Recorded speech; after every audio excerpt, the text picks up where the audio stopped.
ರಾಜ್ಯದ ಹೋರಾಟದ ಇತಿಹಾಸದ ಮಟ್ಟಿಗೆ ಅತ್ಯಂತ ಪ್ರಭಾವಶಾಲಿ ಹಾಗೂ ಗೌರವಾನ್ವಿತ ವ್ಯಕ್ತಿತ್ವದ ಮೂಲಕ ರಾಜಕಾರಣಿಯಾಗಷ್ಟೇ ಅಲ್ಲದೆ ರೈತರ ಪರವಾಗಿ ಕೃಷಿ ಏಳಿಗೆಗಾಗಿ ಇಡೀ ಜೀವನ ಮೀಸಲಿಟ್ಟ ಕೀರ್ತಿಕೆ ಎಸ್. ಪುಟ್ಟಣ್ಣಯ್ಯನವರಿಗೆ ಸಲ್ಲುತ್ತದೆ ಎಂದು ಕರ್ನಾಟಕ ರಾಜ್ಯ ರೈತ ಸಂಘದ ರಾಜ್ಯಾಧ್ಯಕ್ಷ ಬಡಗಲಪುರ ನಾಗೇಂದ್ರ ಹೇಳಿದರು. ನಗರದ ಇಲವಾಲದ ಸಂತೆ ಮೈದಾನದಲ್ಲಿ ಕರ್ನಾಟಕ ರಾಜ್ಯ ರೈತ ಸಂಘದ ಮೈಸೂರು ಜಿಲ್ಲೆ ವತಿಯಿಂದ ರೈತ ಕಣ್ಮಣಿ ಕೆ. ಎಸ್. ಪುಟ್ಟಣ್ಣಯ್ಯ ಅವರ ಜನ್ಮದಿನದಂದು ಜಿಲ್ಲಾ ರೈತ ಸಮಾವೇಶದಲ್ಲಿ ಮಾತನಾಡಿ, ಕೇಂದ್ರ ಮತ್ತು ರಾಜ್ಯ ಸರ್ಕಾರಗಳು ರೈತ ವಿರೋಧಿಯಾಗಿವೆ. ಕರ್ನಾಟಕದಲ್ಲಿ ಆಡಳಿತ ಪಕ್ಷ ರೈತರ ಪರವಾಗಿಲ್ಲ. ವಿರೋಧ ಪಕ್ಷ ಸತ್ತಿದೆ. ರೈತ, ದಲಿತ, ಕಾರ್ಮಿಕ ಸಂಘಟನೆಗಳು ಒಟ್ಟಾಗಬೇಕು. ಹಸಿರು, ನೀಲಿ, ಕೆಂಪು ಬಾವುಟಗಳು ವಿಧಾನಸೌಧಕ್ಕೆ ಹೋಗಬೇಕು ಎಂದು ಹೇಳಿದರು.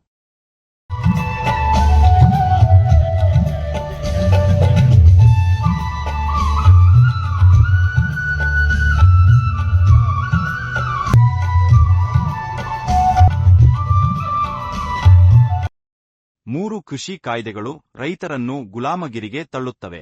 ಅಂಬಾನಿ, ಅದಾನಿಗೆ ಅನುಕೂಲ ಮಾಡುತ್ತವೆ. ವರ್ಷಗಳಲ್ಲಿ ಪ್ರಧಾನಿ ನರೇಂದ್ರ ಮೋದಿ ಕೊಟ್ಟ ಯಾವ ಭರವಸೆಯನ್ನೂ ಈಡೇರಿಸಿಲ್ಲ. ಸುಳ್ಳು ಹೇಳುತ್ತಾ ಕಾಲಹರಣ ಮಾಡುತ್ತಿದ್ದಾರೆ. ಆಮದು ನೀತಿಗಳು ಕರ್ನಾಟಕದ ಹತ್ತಿ ಬೆಳೆಗಾರರು ಮತ್ತು ಮೀನುಗಾರಿಕೆ ಹೈನೋದ್ಯಮಕ್ಕೆ ಪೆಟ್ಟು ನೀಡಲಿವೆ ಎಂದು ಕಿಡಿಕಾರಿದರು. ಬಿಜೆಪಿ, ಕಾಂಗ್ರೆಸ್, ಜೆಡಿಎಸ್ ಪಕ್ಷಗಳಲ್ಲಿ ಭೂಗಳ್ಳರಿದ್ದಾರೆ. ಹಾಗಾಗಿಯೇ ಭೂ ಮಸೂದೆ ಹಿಂಪಡೆಯಲು ಮೀನಮೇಷ ಎನಿಸುತ್ತಿದ್ದಾರೆ. ಸಮಾಜವಾದಿ ಪ್ರೊಫೆಸರ್ ಎನ್. ನಂಜುಂಡಸ್ವಾಮಿ ಶಿಷ್ಯರೆಂದು ಹೇಳಿ ಕೊಳ್ಳುವ ಮುಖ್ಯಮಂತ್ರಿ ಸಿದ್ದರಾಮಯ್ಯ ಕೊಟ್ಟ ಮಾತಿನಂತೆ ರೈತರಿಗೆ ಮಾರಕವಾದ ಭೂ ಸುಧಾರಣೆ, ಜಾನುವಾರು ಹತ್ಯೆ ಕಾಯ್ದೆಗಳನ್ನು ಕೂಡಲೇ ಹಿಂಪಡೆಯಬೇಕು ಎಂದು ಆಗ್ರಹಿಸಿದರು. ಕರ್ನಾಟಕ ರಾಜ್ಯ ರೈತ ಸಂಘಕ್ಕೆ ರೈತ ವಿರೋಧಿ ಕಾಯ್ದೆಗಳಿಗೆ ರೈತರ ಹೋರಾಟಕ್ಕೆ ರೈತ ವಿರೋಧಿ ಚುನಾಯಿತ ಪ್ರತಿನಿಧಿಗಳಿಗೆ ಫೋಟೋ ತೆಗೆದಿದ್ದ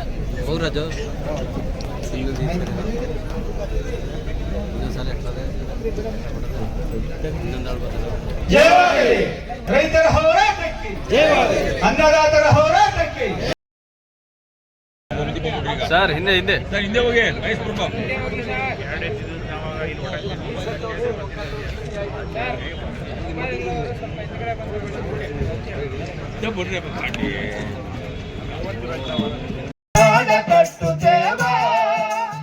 ನೂರು ಕನಸಿನ ಕೋಟಿ ಕನಸಿನ ಹಾಡ ಬರೆಯುತ್ತೇವಾ, ಇನ್ನೆಲ್ಲದ ಹಾಡ ಬರೆಯುತ್ತೇವಾ, ಹಾಡ ಬರೆಯುತ್ತೇವ.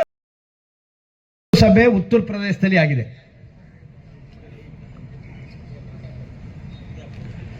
ಬಿಜೆಪಿ ಪಕ್ಷ ಅಧಿಕಾರಕ್ಕೆ ಬಂದರೆ ಮೊದಲನೇ ತೀರ್ಮಾನ ರೈತರ ಸಂಪೂರ್ಣವನ್ನ ಸಾಲವನ್ನು ಮನ್ನಾ ಮಾಡ್ತೀವಿ ಅಂತ ಹೇಳುದು. ಮನ್ನಾ ಆಗಿದೆಯಾ? ಕೇಂದ್ರ ಸರ್ಕಾರ ಮನ್ನಾ ಮಾಡಿದೆಯಾ? ಮನ್ನಾ ಮಾಡಿದ್ರೆ ಹೇಳ್ಬೋದು, ಆಗಿಲ್ಲ ಮತ್ತೆ ತಪ್ಪರಲ್ವಾ? ಸಂಪೂರ್ಣ ರೈತರ ಸಾಲವನ್ನ. ಯಾಕೆ? ರೈತರು ಈ ದೇಶದ ಅನ್ನದಾತರು, ಮೊದಲನೇ ಪ್ರಜೆಗಳು. ಈ UPA ಸರ್ಕಾರ ರೈತರನ್ನ ಗುಲಾರಂಗ್ ನೋಡ್ತಾ ಇದೆ, ಆತ್ಮಹತ್ಯೆ ದಾರಿಗೆ ದೂಡಿದೆ. ನಮ್ಮ ಸರ್ಕಾರ ಬಂದರೆ, ಬಿಜೆಪಿ ಪಕ್ಷ ಸರ್ಕಾರ ಬಂದರೆ ಸಂಪೂರ್ಣವಾಗಿ ಅವ್ರ ಋಣ ತೀರಿಸ್ತೀವಿ, ಸಾಲ ಮುಕ್ತ ಮಾಡ್ತೀವಿ ಅಂದರು. ಮಾಡಿಲ್ಲ ಅಲ್ವಾ?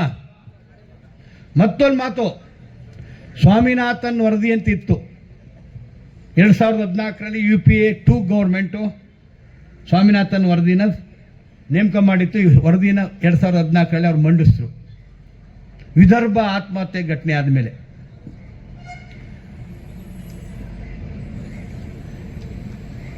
ಪ್ರಧಾನಮಂತ್ರಿ ನರೇಂದ್ರ ಮೋದಿ ಅವರೇ ಗುಜರಾತ್ನಲ್ಲಿ MSPನ ಜಾರಿಗೆ ತರಬೇಕು ರಾಜ್ಯ ಸರ್ಕಾರಗಳ ಪರವಾಗಿ. ಎಲ್ಲ ರಾಜ್ಯದ ಮುಖ್ಯಮಂತ್ರಿಗಳ ಪರ ಅವರೇ ಅಧ್ಯಕ್ಷರಾಗಿದ್ದರು, ನಾನು ಶಾಸನಾತ್ಮಕವಾಗಿ. ಅವ್ರು ರೆಕಮೆಂಡ್ ಮಾಡಿರೋದು ಇವತ್ತಿದೆ, ದಾಖಲೆ ಇದೆ. MS ಸ್ವಾಮಿನಾಥನ್ ಅವರ ವರದಿ ಬಹಳ ಉಪಯುಕ್ತವಾಗಿದೆ,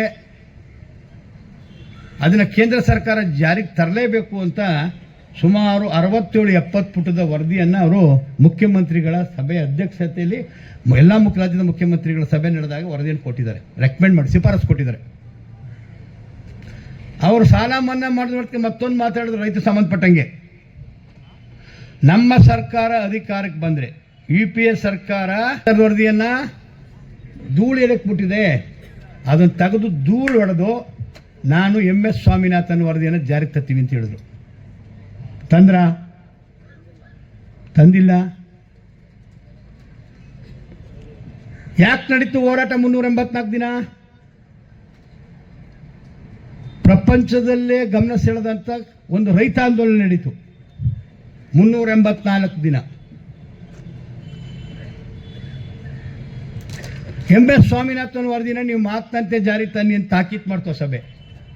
ಇವತ್ತು ಕೊಡ್ತಾ ಇದ್ರಿ ನೀವು ತಂದಿರುವಂಥ 3 ಕೃಷಿ ಕಾಯ್ದೆಗಳು. ಅದು ಯಾವ ಟೈಮಲ್ಲಿ? ಕೊರೋನಾ ಇದ್ದಾಗ ಲಾಕ್ಡೌನ್ ಟೈಮಲ್ಲಿ ಸಂಸತ್ ನಡೆದೇ ಸಂದರ್ಭದಲ್ಲಿ ಎಮರ್ಜೆನ್ಸಿ ಆರ್ಡಿನೆನ್ಸ್ ಅನ್ನು ಹೊಡೆದು ತಂದಿದ್ರು. ಅವಳನ್ನು ವಾಪಸ್ ಪಡೀವಿ ಅಂತ ಒತ್ತಾಯ ಮಾಡಿದ್ರು. ಆಗೊಬ್ಬರು ಅಗ್ರಿಕಲ್ಚರ್ ಮಂತ್ರಿ ಆಗಿದ್ರು. 1947 ಈ ದೇಶಕ್ಕೆ ಸ್ವಾತಂತ್ರ್ಯ ಬಂದಿದೆ. ಆದರೆ ಈ 3 ಕಾಯ್ದೆಯಿಂದ ನಮ್ಮ ಇಂಡಿಯಾದ ರೈತರಿಗೆ ನಿಜವಾದ ಸ್ವಾತಂತ್ರ್ಯ ಇವತ್ತು ಕೊಡ್ತಾ ಇದೀವಿ ಅಂದರು. ಆ ಕಾಯ್ದೆಗಳು ಹೆಂಗಿತ್ತು ಅನ್ನೋ ಚರ್ಚೆ ಆಯ್ತಲ್ಲ. ಅಂಬಾನಿ ಅದಾನಿ ಮೋದಿ ಅಧಿಕಾರಕ್ಕೆ ಬರಬೇಕಾದ್ರೆ ಸಪೋರ್ಟ್ ಮಾಡದಂಥ ಕಂಪನಿಗಳ ಪರವಾಗಿತ್ತು.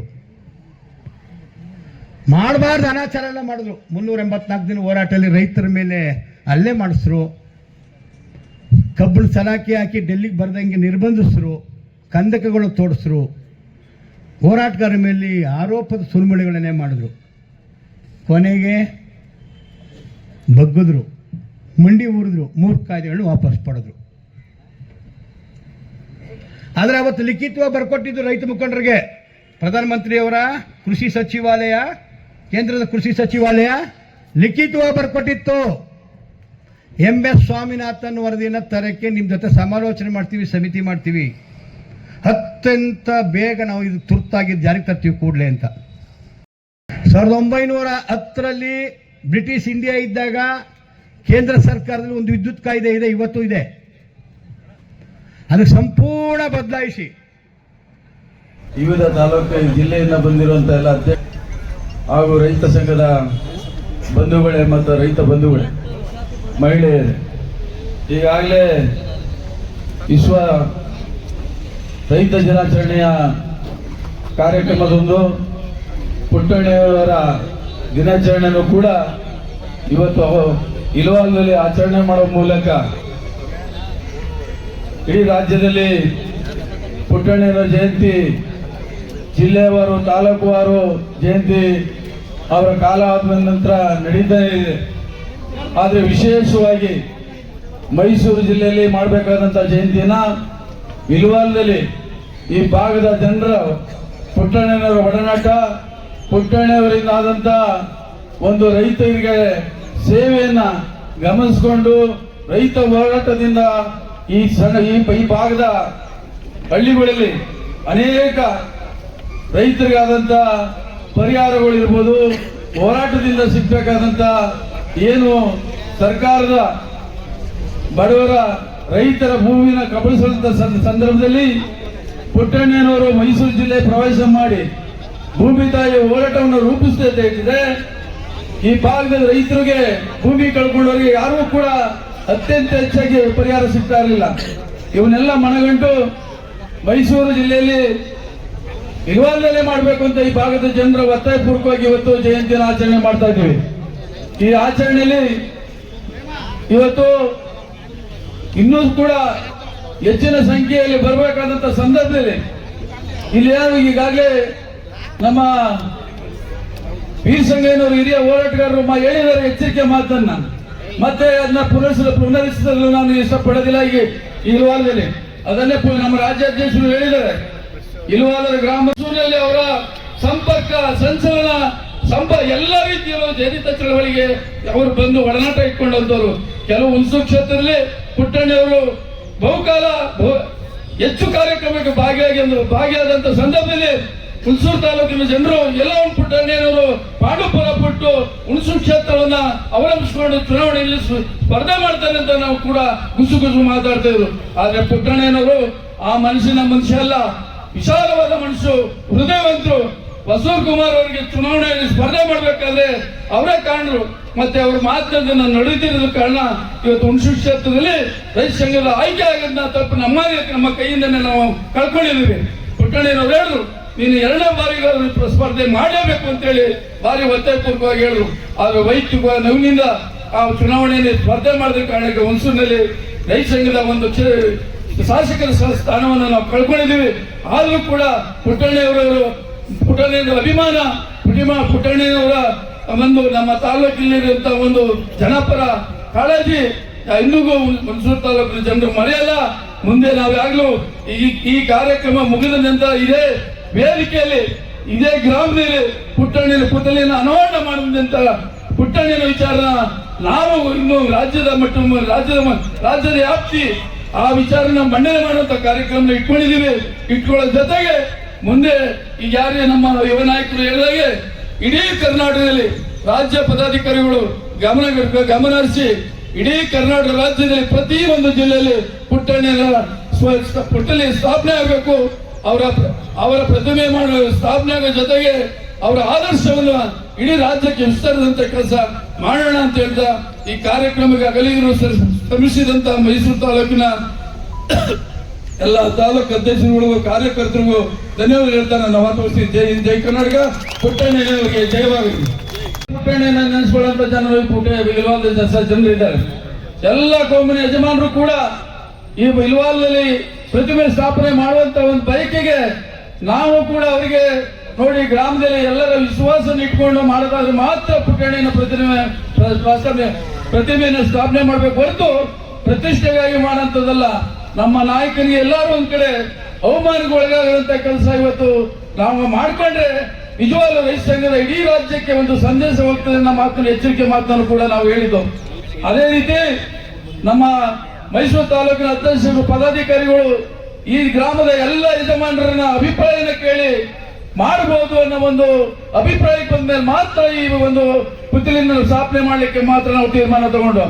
ಆದ್ರೆ ಇಲ್ಲಿ ಯಾರೋ ಕಿಡಿಗೇಡಿಗಳು ಆ ಒಂದು ಒಬ್ಬ ಮಹಾನ್ ನಾಯಕನ ಒಂದು ಪುತ್ತಳಿ ಅನಾವರಣ ಮಾಡೋದಕ್ಕೆ ಧಕ್ಕೆ ತಂದವ್ರನ್ನ ನಾವು ಎಂದೂ ಕೂಡ ಸಹಿಸಿಕೊಳ್ಳಕ್ಕಾಗೋದಿಲ್ಲ, ಮತ್ತೆ ಎಂದೂ ಅವ್ರಿಗೆ ಉಳಿಗಾಲವಿಲ್ಲ ನಮ್ಮ ಮಾತನ್ನ ಈ ಸಂದರ್ಭ ಹೇಳಲಿಕ್ಕೆ ಬಯಸ್ತೀನಿ. ಈಗಾಗಲೇ ಅವರ ಏನು ಇವತ್ತು ವಿರೋಧ ಮಾಡಿದ್ರು ಅವ್ರಿಗೆ ಬರ್ತಕ್ಕಂಥ ಒಂದು ಧಕ್ಕೆ ಕಾರಣ ಇಟ್ಕೊಂಡು ಇದನ್ನ ವಿರೋಧ ಮಾಡಿದ್ದಾರೆ. ಆದ್ರೆ ನಿಜವಾಗ್ಲೂ ಇಲ್ವಾಲ ಗ್ರಾಮಸ್ಥರು ಪರಿಪೂರ್ಣವಾಗಿ ಅವರು ಕೂಡ ನೊಂದಿದ್ದಾರೆ.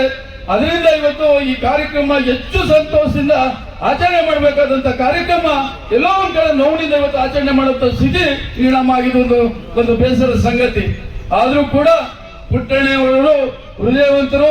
ಇವತ್ತೇನು ಹುಣಸೂರು ಜನರ ಈಗಾಗಲೇ ನಮ್ಮಲ್ಲಿ ಹುಣಸೂರು ತಾಲೂಕಿನವರು ಇಲ್ಲ ಈ ತರ ಅಂತ ಪ್ರಸಂಗ ನಡೆಯೋದಾದ್ರೆ ಪುಟ್ಟಣ್ಣನವರು ಕೊಡುಗೆ ಅಪಾರ ಹುಣಸೂರಿನಲ್ಲಿದೆ.